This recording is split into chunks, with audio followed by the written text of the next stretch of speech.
Hello miss எங்கே போறீங்க? இன்று ஏன் இந்த கோபம்? கொஞ்சம் நில்லுங்க.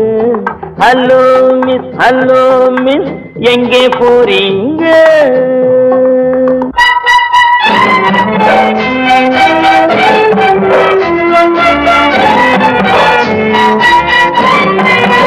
தன்னன் தனியாக போகாதீங்க, உங்க தளதள உடம்புக்கு ஆகாதுங்க.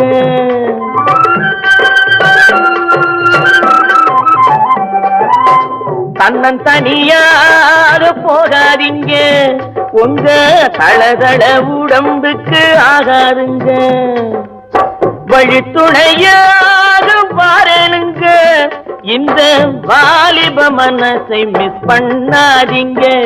Hello miss